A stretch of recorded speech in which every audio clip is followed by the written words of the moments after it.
Chapter 1. On the day of Felix Palmer's funeral, his wife Ginny met his mistress Emma. They had met before, of course. The county of Norfolk is not so populous that they could have avoided each other. Their conduct at these meetings had been shaped by Ginny's lofty and wilful ignorance of the situation, by Emma's sang-froid, by Felix's natural desire to maintain an arrangement that suited him. Over the years they had coincided in draughty parish halls, in charity committee rooms, and at the caucuses of local groups concerned with the protection of what, in the decade just beginning, would be known as the environment. They had bumped into each other in Norwich, shopping in Gerald's department store.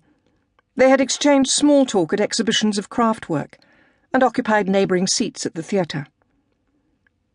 Once travelling to London, they had found themselves sole occupants of a first-class carriage. For half an hour, they had found enough that was anodyne to pass the time. Then Ginny, excusing herself with a smile, delved into her bag and pulled out a fat paperback book.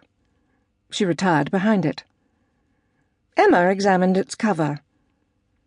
A svelte woman with a small crown perched upon her wimple stood before a manor house with anachronistic chimney stacks.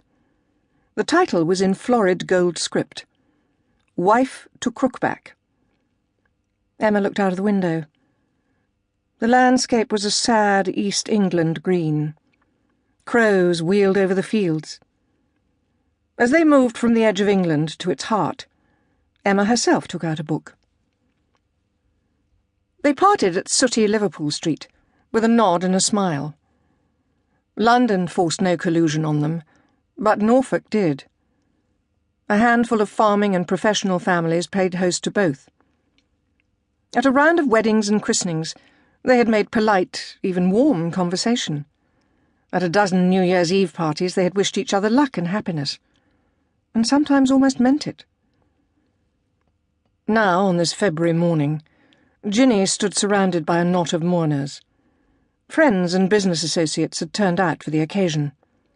Felix had been well liked in the district. The church occupied high ground, and a ripping wind billowed coats and snapped at woolen headscarves, and brought a flush to aching faces. The mourners could sense the presence of the sea, hidden from them by a belt of pines. Some of them lingered in the church porch, reading the notices about flower rotors, dusting and brass cleaning. Others stood among the gravestones looking depressed. They had double-parked in the open area beyond the church gate, and would have to wait their turn to get away. Ginny, leaning on the arm of her son, moved from group to group, offering a few tactful words to soothe their feelings. She understood that death is embarrassing.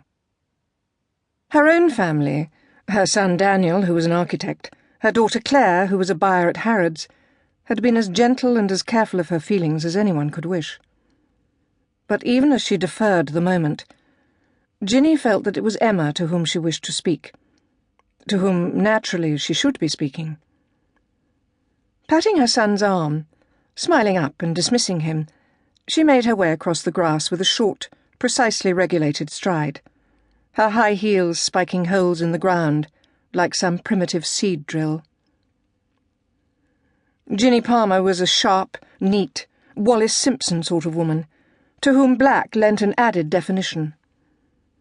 As she advanced on Emma, she took from her pocket a crisp, lace-edged handkerchief, folded it very small, and polished the tip of her nose, a gesture quite unnecessary, but To keep listening to this audiobook, I've left you a link in the description so you can do it, at no cost thanks to Audible's 30-day free trial.